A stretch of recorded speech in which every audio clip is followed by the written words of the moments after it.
Welcome back mga kabayan. Nagbabalik po muli ang inyong lingkod upang magbigay sa inyo ng mga bago at nagbabagang mga balita. Wala na ngang takas itong sinatambalos-los Romualdez, kuting ng Norte at Liza Ahas Mag sa galit ng taong bayan. Kinaladkad na papalabas ng plasyo at ng Kongreso ang mga kawatan na ito sa ating gobyerno. Hindi na nga umano masikmura ng Kamara ang pinaggagawa ng mga duldog na ito at pinagpasyahan na alisin na lamang ang mga ito sa kanilang mga trono. Sigaw ng taong bayan na mabulok sila sa kulungan upang mapagbayaran nila ang kanilang mga kasalanan. Hinihintay nga ng taong bayan din ang pag-upo ni Vice President Inday Sara bilang presidente ng ating bansa.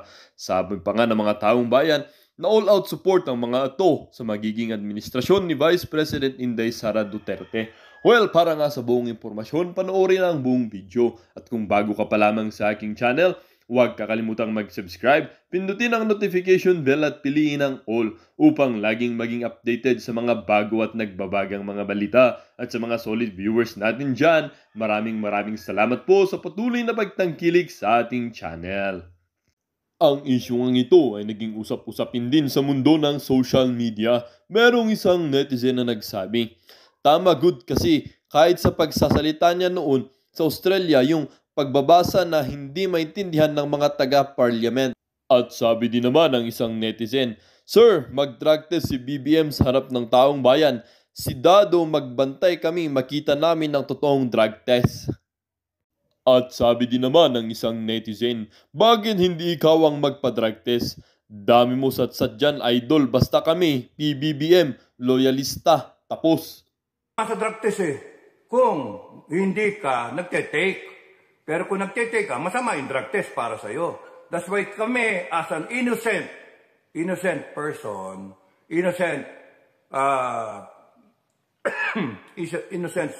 citizen of the Republic, simple lang, para matigil yung issue na yan, ninyo, nanggulo kayo, gulo, para maiwasan yan, gusto kong makita namin na mag-drug test ka.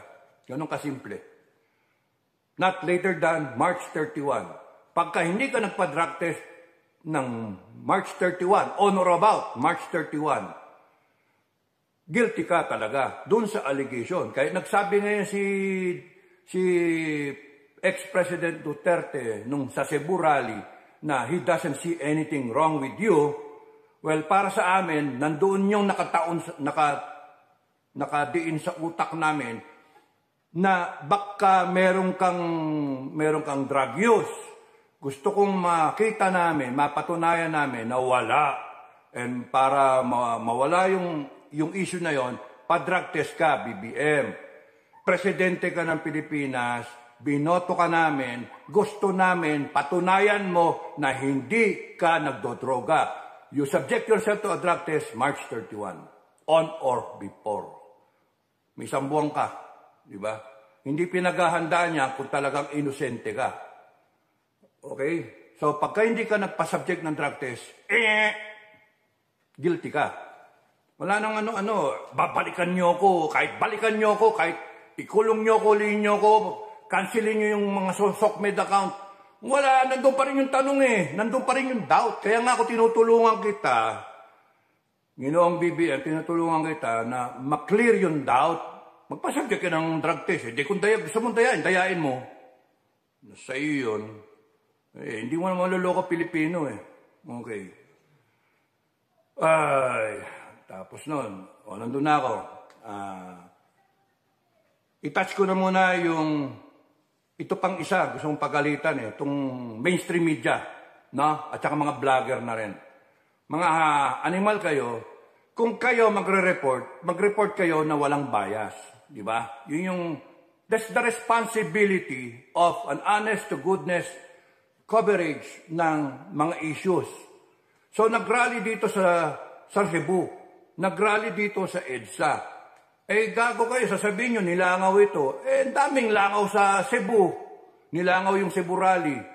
Pagpakita kayo, drone shot na, ewan ko ba sa inyo. Ang gawin ninyo, magre-report kayo, pagsabayin ninyong ganyan, ibangga ninyo, tapos na, the same angle, the same lighting. Yung pe-present kunwari, ang dilim-dilim. ang makikita mo lang yung ano. So, you compare. Ano nangyari sa professionalistic journalism professional journalism? Ano nangyari? Ano kayo? Bayaran kayo lahat? Re-report kayo palpak eh. Tao kino-confuse ninyo. Ay, nasabi ko sa inyo, mamaya pagka tao magalit talaga, pati kayo, isasara kayo ha. Kasi isipin ng tao, bayaran kayo eh. Bias kayo eh. Tapos ang pinasasara yung nagsasabi ng totoong SMNI. Kaya nga gusto ng tao ng SMNI. Kaya nga pagka nagkaroon ng turn of events, sana huwag mangyari na magalit ng gusto ng taong bayan at isira kayong lahat, ang bukas lang SMNI. Pwede mangyari yun ha? Pwede mangyari yun. Kasi kayo wala kayong kadala-dala ng mga mainstream media. Exception is Ted Pailon. Okay si Ted Pailon para sa akin. Kasi nakikita ko yung concern niya para sa tao sa bansa. Nasabi na nga niya tama na ayusin na natin, no? Kaya okay lang si Ted Pailon. He is able to bring about, makikita mo yung balance na reporting. Kaya okay lang, keep it up, Ted. Buti ka pa tapos yung lubayan nyo na yung SMNI. Hayaan nyo na yung SMNI. So, wag kayo nagre-report na mainstream media, kitang-kita naman na may kinikilingan kayo What happened to your people? Anong klase meron kayo na para kayong parang walang katapusan yung mundo ninyo magbago na kayo ng ugali kasi mali yung ginagawa ninyo. Sinasabi ko na sa inyo pagka nagalit ang taong bayan. Ang taong bayan kasi simula nung February Revolution na yan, na ewan kong ek-ek na revolution na yan, napalpak ang Pilipinas. Kaya over the years, yung tiyaga ng Pilipinas nauubos. Kaya kung i-inventaryoin mo, ilan pa ba yung natitirang litro ng tiyaga? Ilang kilo pa yung tiyaga ng Pilipino? Ubus na, negative na nga. Abonado pa. Kaya ngayon, pagka isang spark lang yan, isang spark sinasabi ko sa inyo, even the armed forces and the PNP, alam yan.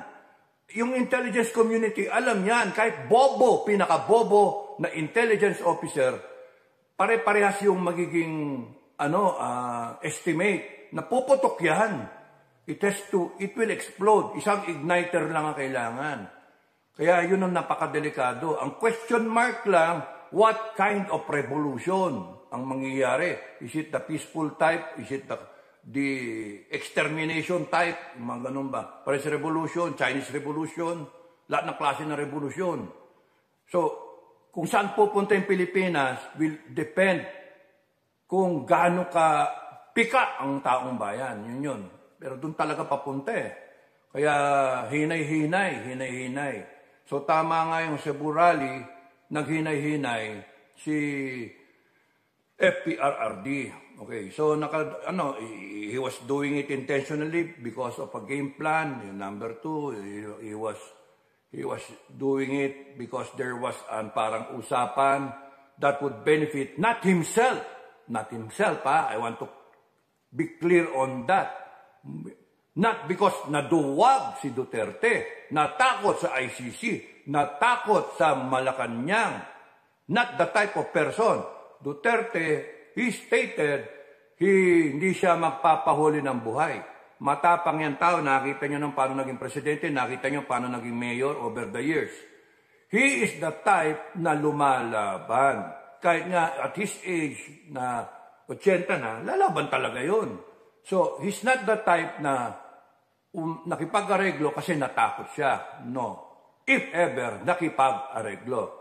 I would rather look at it as a scenario na kumalma siya, kung hindi siya parang strategy, kumalma siya dahil sa pumapayag siyang kumakalma siya at sasabihin niya yung mga sinabi niya na kumbaga sa calculated lahat, kalmado, sinusuportahan niya si BBM, sinusuportahan niya yung Chacha, provided. Meron siyang provided. So, klaro pa rin yung kanyang posisyon. Klaro pa rin yung kanyang pagkatao. Hindi mo pa rin siya pwedeng bilhin. Kasi may mga nagko-comment na, mga hinayupak na yung nabayaran, yung ganun ba. Hindi mo pwedeng bayaran si Digong. May prinsipyo yung tao eh. So, pwede pa kumalma siya dahil sa pumapayag siyang kumalma siya para lang sa kaibigan. Pwedeng ganon yung kay Pastor Kibuloy. Parang kakalmahan si Pastor Kibuloy. Pwedeng ganon. Pero yung para sa sarili niya, no, he will not do that.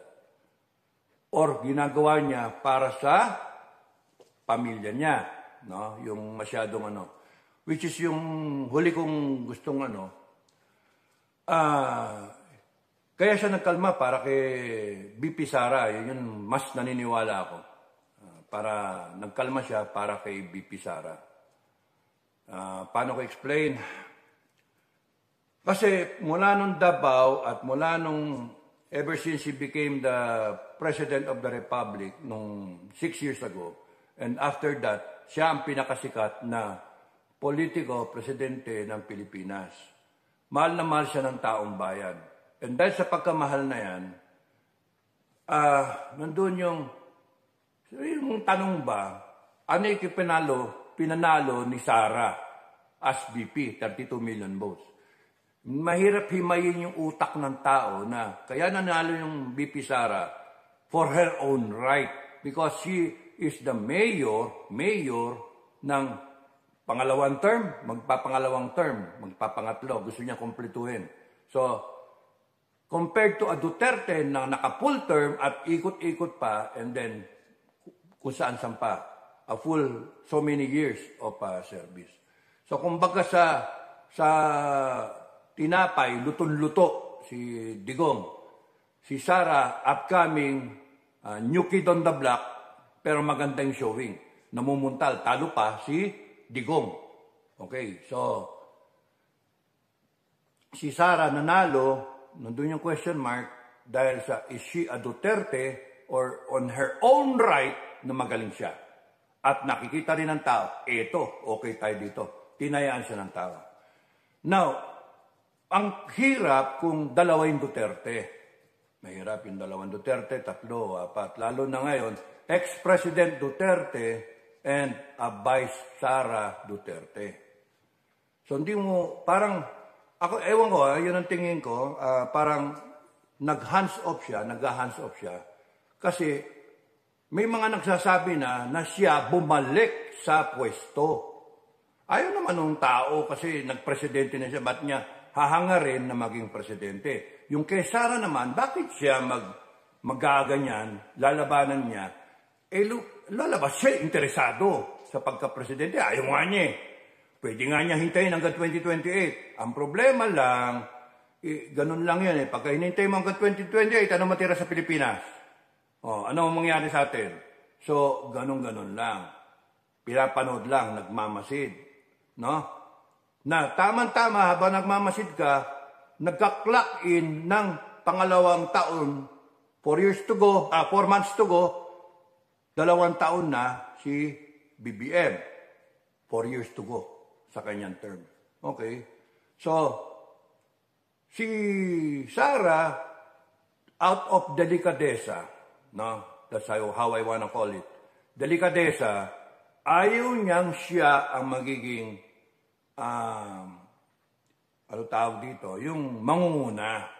Kaya nga, kasi pagka nanguna siya, parang vested interest ang dating. Hindi naman, may delikadesa yung tao eh. Ngayon, pag kasi Duterte naman ang nangunguna, lumalabas naman, parang siya may gusto. Bumalik siya, hindi pa kontento sa 6 na taon, ayan na naman, gusto na naman siya. Tapos revolutionary government pa. Junta na lang, civil military junta, etc. Kung ano yung mix na pwedeng maging resulta, kung ano yung magiging utak ng armed forces at saka ng PNP. Depende. it's very fluid kung anong pwedeng mangyari. But, dahil sa very fluid siya, isang sindi lang, pwedeng sumabog yan ng anytime. Because ang tao handa na. Galit na galit ng tao. Aware. Hanggang buong mundo, aware ang tao. No? So, ang tingin ko, kumakalma ang digong natin, yung natin, yung ina-idol ninyo na leader, ang leader na digong, kumakalma para hindi siya yung mag-shine. Para ang buhos ng atensyon ng tao dito sa mga bata. Okay? Yun yung buhos. Kasi hindi naman, kahit kumalma ng salita si Digong, nandun pa rin yung issue. No? So bakit niya sasabihin, I don't see anything wrong? If tama yung pagkakaintindi ko, baka mali yung pagkakaintindi ko, pero ganun yung yung pagkakaintindi. Na bakit sinabi yun? I don't see anything wrong kay BBM. Okay lang siya. Okay lang yun, nangako ka ng 20 na bigas, pero hindi mo ginawa. Okay lang ba? Nag-i-import tayo, number 1 tayo sa importation ng bigas. Putragis, hindi naman tayo nag-number 1 sa importation ng bigas sa panahon ni Duterte. Ba't ngayon, number 1 na tayo? Talo natin China. 100 million lang tayo. 115 million Filipinos. China, 1.6 billion. Talo pa natin sa importation ng rice ng China. Ilan? 1.3 million na tonelada. Grabe naman tayo. Ang sisiba natin Ibig sabihin, talagang ang layo ng production natin. Okay lang yung merong smuggling. Okay lang na merong issue sa droga sa Malacanang. Okay lang yung mga general na sinasabi na tinanggal sa pwesto without due process. Okay lang nung ginawa sa SMNI. Okay lang yung PCSO na nanalo. Walang isang buwan, Desyembre, 1.7 billion yung nawala. Bumalik naman daw Anak ng toko yan. So, parang legalize yung korupsyon. Okay lang yung Resolution 10 na, by the way, BBM was part of 15 Congress that approved Resolution 10 in 2012. As President now, he can correct everything. Pero, Dedma, okay lang yung Chacha ngayon. Okay lang yung ICC, ganun-ganun siya. Tapos nun, di maintindihan. Kaya for the end time, magsasabi na, okay, so ano pa? Okay lang yung magpa-party ka, mag-abroad ka, may namamatay, hinuhukay yung mga bata, hinuhukay yung sa Davao Oro, hinuhukay, maraming patay, umiiyak, tapos nun, nagpa-party kayo, o umattend ka ng kasal. There's so many things wrong about BBM. Why? Because kitang-kita, a lot of people who voted for BBM, si Colonel Metran, umadinig niyo yung vlog niya, napipika na rin, nagagalit na rin. Cool na cool yung tao na yan, SF yan Cool na cool. Tawa ako ng tawa. Pati siya, napapailing na, umiinit na ulo niya kay BBM. Kami nga lang ni Macanas apron kay BBM, yung nagagalit. Si Metran, Colonel Metran, cool na cool pa Pero ngayon, napubuisit na rin. Okay lang ba yung 10 billion, papayagan mo, na yung ikaw, Commander-in-Chief ka, BBM, kakaltasin yung putragis na 10 billion sa pensyon ng mga tauhan mo. Ano yung Sana mag-anis nyo, hanap yan. Dati ka na mag-training ng kasamang military. Anak ng toko, Okay lang ba yung relationship natin with the US na by adopting yung 16 na, hindi ko na alam yung count Such would know that. Yung number of bases natin na EDCA na yan, na ang termination ng EDCA supposed to be June this year. O nga, ilang buwan na lang. 4 na buwan. 25. Yun na lang. Tapos, sandamakan yung beses na magnet. Kung di ka ba naman kahit private sa armed forces, o kaya trainee, o kaya reservist, alam niya na pagka nagkagera, China, ang unang upakan yung mga bases ng Amerikano. EDCA. Magnet yan. So, tama ba yun in the interest of the Filipino people? Ay ako, military man ako, pabor ako na magkaroon ng defense tayo, posture. Pero you have to weigh it in such a way na you consider mas mabigat yung weight yung safety ng Filipino people. 115 million Filipino people. Pagka nagkagera, at inatake, obligadong atakihin at hindi maging tactical strike lang kung maging tactical nuclear strike at the way the bases are scattered all over the country, the nuclear fallout will affect everyone. Okay? Will render the Philippines radioactive. If that would be the case, kung ganong kainit ang ulo ng China laban sa Amerika or kung ganong ka-preemptive ang gagawin.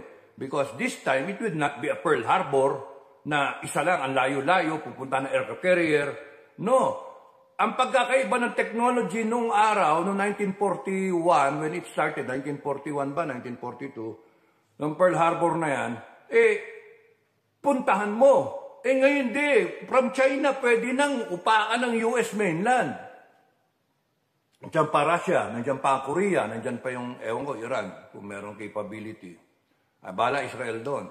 Pero you see, ay ang ginagawa nga ng US, bago tamaan yung mainland niya, dadalhin lahat dito sa harapan, yung island chain. Kasama Pilipinas ngayon, nasa radar tayo ng China. So, sa akin, bago natin inisip na, hindi naman kasalanan ng military yan because they can only recommend. They can only dissuade. They can kung nag-recommend na, sige, adapt the bases, ang dapat would have been minaximize nyo na lang or na-train natin yung ating mga reservists. Pero sa akin, pagka ganyan, titignan nyo, magnetum bases, it will do more harm than good. So, why ako papayag na magkaroon ng bases? Lakasan ko na lang yung aking armed forces. Yun na lang. Hindi ko kinakailangan maglagay ng bases na Amerikano.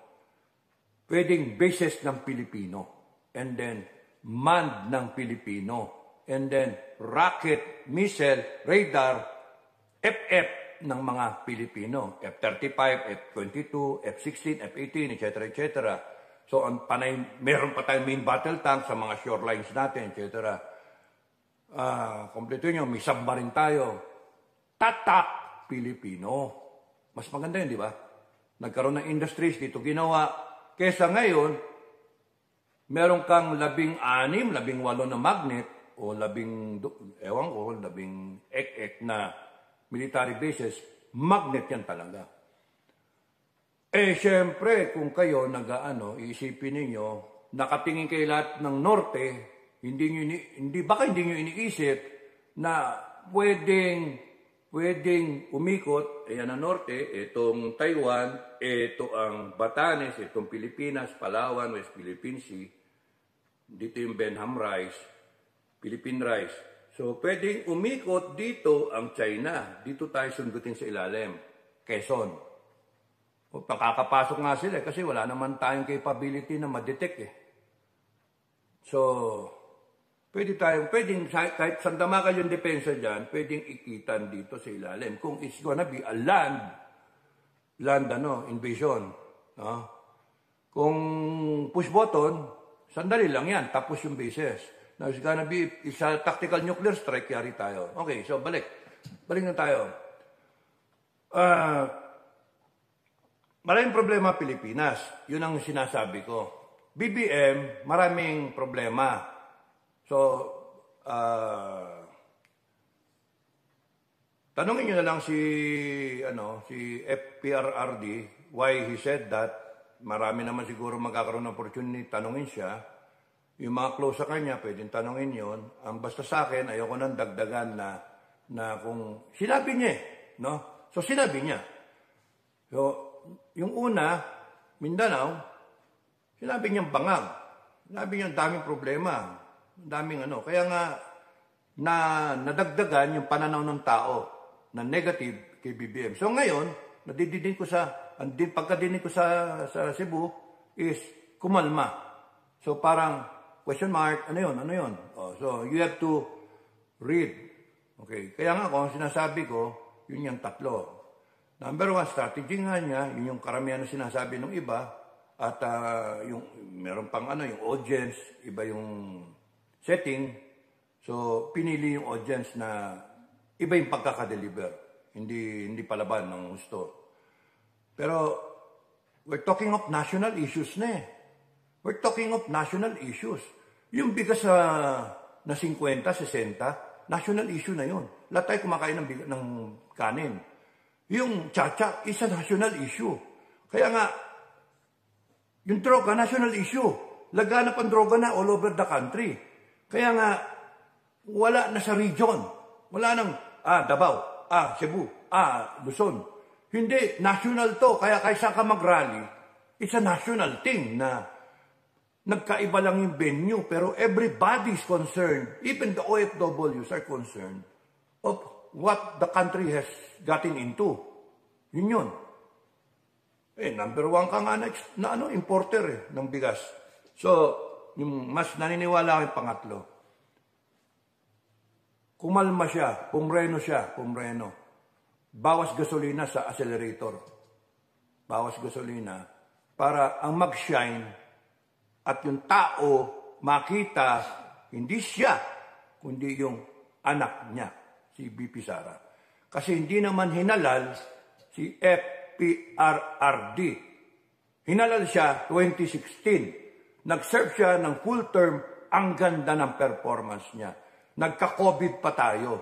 And for a country not prepared sa COVID, he did exceptionally well.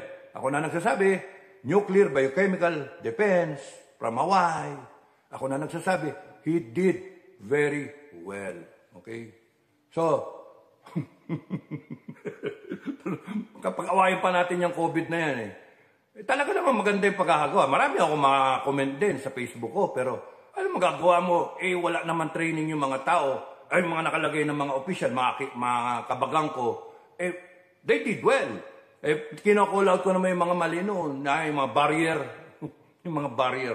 Magkasama naman kayo sa kama, sa gabi, mag-asawa kayo, magbabarrier ka, na kailangan may plastic. Kino-call out ko yun noon. Parang how stupid can we get, di ba? Pipilit mo, may barrier yung motor, naka-plastic kayong ganyan. Anong tawag doon? Polycarbon na whatever, na plastic barrier, para lang for the compliance of it. Pagdating nga sa gabi, sa kama, magkatabi kayo, maglagay ka rin ng barrier sa kama. Mag-asawa naman kayo. Okay, so that was stupid, no? So, stupid is stupid. Pero, they did well. Pati sa bakuna, si Boy Bakuna, they did well. Kahit merong nabulok na nasira na 1.6 billion ba worth ng mga bakuna. Pero they did well because considering yung ibang countries, mas maraming namatay sa US compared sa atin. So, si Duterte, sa tingin ko, kumakalma lang siya because he's the type na magaling talaga nakikita niya na confidential leader siya. No? Siya yung gusto ng tao Pero bakit niya gugustuhin yung tao? Galing na siya ron. Kaya dito sa speech niya, retired na siya. Okay? Tandaan niyo, retired na siya. Kaya Filipino people, huwag niyo pilitin siya. Sa napanood niyong video, mga kabayan, ano naman po ang inyong mga opinion? Ang ating comment section ay bukas para sa inyong mga komento at reaksyon. Huwag kakalimutan, do not let your thoughts left unspoken. As citizen of this country, your opinions matter. Huwag pong mahihiyang magbigay ng inyong mga saloobin, mga kabayan. At syempre, huwag nyo din pong kakalimutan i-share ang video ito upang inyong mga kaibigan at kapamilya ay maging aware din sa kung anong nangyayari sa ating bansa. Huwag din kakalimutang mag-iwan ng like. Hanggang sa muli!